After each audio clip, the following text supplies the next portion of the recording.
దయచేసి సబ్స్క్రైబ్ చేయండి ప్లీజ్.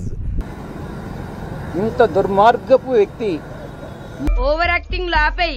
లోపలున్న మగాడివి నువ్వు ఒక్కడవే. అది కనిపెట్టారనుకో నీ పెట్టె పగిలిపోద్ది. 5 సంవత్సరాల పాటు మీరున్నారు, అతనితో కలిసి ఉన్నారు, అప్పుడు మాట్లాడలేదని అంటే అప్పుడు మీరు అడగలా, నేను జవాబు చెప్పలా. ఆ ఒక్క మాటతో లేచి 2 జేబుల్లో చేతులు పెట్టుకుని నడుచుకుంటూ వెళ్ళిపోతున్నాను. నేను ఎక్కడికి వెళ్తాను కూడా నాకు తెలియదు. ఈ కోటరీ వల్లనే నేను ఆయనకి దూరం అయ్యా. ఏంటంటే చిలకెగరట్లేదా? నీ చిలకెగరపోతే నేనేం చేయాలరా బ్లడీ ఇడియట్? ప్రభుత్వం ఏదైనా కొత్త పాలసీ తీసుకొచ్చిందా అంటే అది లేదు. నేను నిజంగా చావాలా? నాకు తెలియని విషయాలు నేను తెలిసినట్టుగా నేను చెప్పను.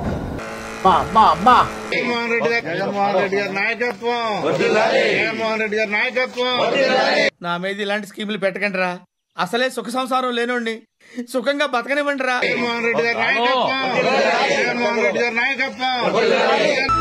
ఇలా రాత్రికి రాత్రి మారిపోయారేంట్రా? ఏంట్రా ఈ అన్యాయం? రేయ్, నీకు చెబుతూనే ఉన్నాను.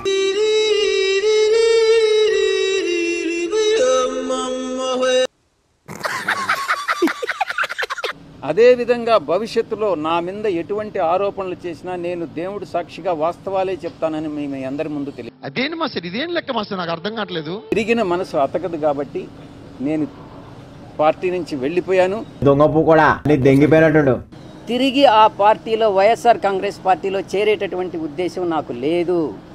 గర్వాపసి అన్నటువంటిది అప్లై కాదు. సాయిరామ్ నా బద్దలు బాజింగ్ ఆయన సాయిరామ్. నా మనసు విరిగిపోయింది. మీ మనసులో స్థానం లేనప్పుడు ఈ పార్టీలో కొనసాగాల్సినటువంటి అవసరం నాకు లేదు. ఎందుకురా నీకు ఏసు బతుకు? ఎందుకురా నువ్వు బతుకుతావు? నేను అదే చెప్పాను. కర్త కర్మ క్రియ 3 కూడా విక్రాంత్ రెడ్డి అనే విషయం చెప్పాను. కోమా నుంచి బయటపడటం కాదు కానీ నీ దెబ్బకి మేము కోమాలోకి పోయేలాగా ఉన్నాం. ఒక తెలివైనటువంటి క్రిమినల్. అరే రేపు వచ్చి నీ పని చెప్తారా రే భోజుడికి? కాబట్టే నేను ఈ పార్టీ వదిలి వెళ్ళిపోతున్నాను. మీ చుట్టూ ఉండే వాళ్ళ చెప్పుడు మాటలు విని నువ్వు అలా డిస్కరేజ్ చేయొద్దు. వచ్చాననుకో అక్కడికి. అలాంటి కొడతారా, చంపేస్తారా? నీకు ఫ్రంట్ టు బ్యాక్. నా మనసు విరిగిపోయింది కాబట్టే నేను పార్టీ నుంచి బయట వచ్చాను. అమావాస్య రోజు పుట్టిన అనకొండ మొక్కపోడా. ఆ క్రిమినల్ మైండ్ సెట్ ఉండేటటువంటి వ్యక్తి. ఏం చెప్పమంటావురా? నా లైఫ్ మరీ క్రిటికల్ అయిపోయింది. నాకు ఈ విషయంగా ఏమీ తెలియదు అన్నటువంటి విషయాన్ని దీనికి అంతటికీ బాధ్యత మీరేనమాట. తర్వాత ఏ ట్రాన్సాక్షన్ లో కూడా నాకు సంబంధం లేదు. ఏం చేస్తున్నావు ఇక్కడ? ఏం చేస్తున్నావు? నన్ను మోసం చేయలే, పార్టీని మోసం చేశాడు, ప్రజలను మోసం చేశాడు. ఇప్పుడు గడితలు పడ్డాయా? చాక్లెట్ తినే పిల్లాడు కూడా నమ్మడు. కానీ చంద్రబాబు గారి మాయాజాలంతో ఏదైనా సాధ్యమే. ఎవడు అడిగాడు రా నిన్ను? ఎవడు అడిగాడు రా? బాబు గారి మాయాజాలమా మజాకా? నెక్స్ట్ స్టేజ్ ఏంటో తెలుసా? లక్ష్మీ బాంబులు పేలుతుంటాయి, కింద కాకరపోతులు కాలుతుంటాయి. లోకేష్ గారి లోతైన పాలసీ ఆ స్థాయిలో ఉంటుంది. మరి పిచ్చి మీద పిచ్చి పిచ్చి జోకులేస్తే తోలు తీస్తారా? చంద్రబాబు 2 కళ్ల సిద్ధాంతాన్ని చాలా చక్కగా అమలు చేస్తున్నారు. ఫస్ట్ నుంచి కూడా అందరిని వెక్కిరించిన అలవాటు. ఫస్ట్ అది మానుకో, అర్థమైందా? గోల్మాల్, లూలుమాల్ కాదు, గోల్మాల్. ఏంటి ఇష్టం వచ్చినట్టు మాట్లాడుతున్నావు? తాగొచ్చావా? మరి ఎవరు ఎందుకు భయపడుతున్నారు? ఆయన చెప్పినవన్నీ ఎందుకు ఓకే చేస్తున్నారు?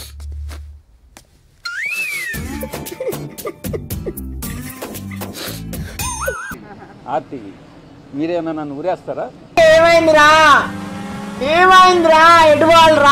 నేను ఎంకరేజ్ చేసినటువంటి మాట వాస్తవం.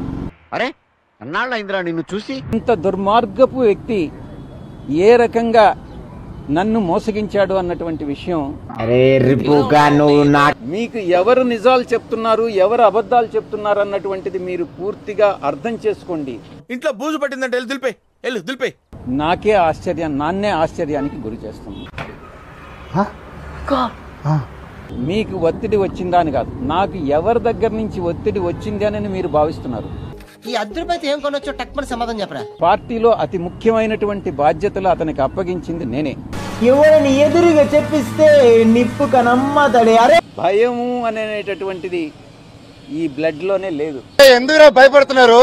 ఈ చెప్పేటటువంటి ఒక నాయకుడు అన్నటువంటి వాడు ఈ చెప్పుడు మాటలను నమ్మకూడదు.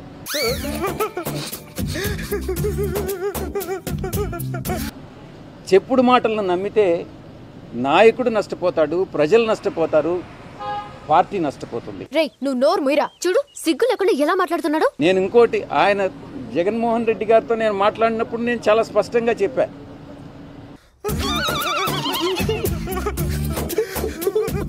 దానికి సమాధానంగా నేనే రికమెండ్ చేసి ఇప్పించాను. నువ్వా బాబు? ఇది రాజ్ కసిరెడ్డికి సంబంధించినటువంటి నేను లోన్ మాత్రం ఇప్పించాను. మీ అమౌంట్ ఆన్లైన్ లో ట్రాన్స్ఫర్ చేస్తాను సార్, మీ మనసులో నాకు స్థానం లేదు, వద్దు. నాకు తెలిసి జగన్మోహన్ రెడ్డి గారి ప్రమేయం లేదని చెప్పాను. మీరు ఎప్పుడైనా పిలవచ్చు అన్నటువంటి విషయాన్ని తెలియజేసుకుంటూ, వినేవాడు పచ్చ చెవులోడైతే చెప్పేది చంద్రబాబు అన్నట్లుంది వ్యవహారం. ఏదో మా ఫ్యామిలీని పోషిస్తున్నట్టు కలరిస్తాడ్రా. ఏమీ లేని అమరావతిలో ఎకరం 50 కోట్లకు అమ్ముతారట. 21.16 ఎకరాలు 21 రూపాయలకే అప్పజెప్పేశారు. బట్టలు ఉతికారా? ఎల్లు, పోపు మాడిపోతుందంటమ్మా, వెళ్ళి పోపుకెళ్ళి. ఇది చంద్రబాబు గారి వ్యక్తిగత పాలసీ, లోకేష్ గారి లోతైన పాలసీ. మాట్లాడు, నువ్వు చెప్తున్నావు కదా, నువ్వు చెప్పు ఫస్ట్, తర్వాత నేను మాట్లాడతా. ఇట్టా కొడితే అట్టా వచ్చేసింది. ఏమనుకోకే, సాఫ్ట్వేర్ కంపెనీలు క్యూ కట్టేస్తాయనేది చంద్రబాబు గారి పాలసీ. ఇలాంటి రాజకీయాలు మనకు పడవు. నేను అబద్ధం చెప్పదలుచుకోలే, పోరా. నేను తప్పు చేశాను అన్నటువంటి భావన ఈ రోజు నాకు కలుగుతా ఉంది.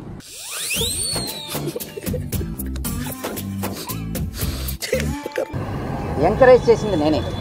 ఈ విషయంలో నేను తప్పు చేశాను అన్నటువంటి భావన ఈ రోజు నాకు కలుగుతా ఉంది. నన్ను మోసగించాడు అన్నటువంటి విషయం నాన్నే ఆశ్చర్యానికి గురి చేస్తుంది. వీడియోలు చూసి వాళ్ళు కిక్కు పొందుతున్నారు కానీ కింద ఉన్న సబ్స్క్రైబ్ బటన్ మాత్రం క్లిక్ చేయట్లేదు. ఇంకెలా పెరుగుతారా మనకి సబ్స్క్రైబర్స్? మరి ఇలాంటి ఇంట్రెస్టింగ్ అప్డేట్స్ కోసం షేర్ చేయండి, లైక్ చేయండి, సబ్స్క్రైబ్ చేసుకోండి. ఫైనల్ గా గంట కొట్టడం మాత్రం మర్చిపోగా.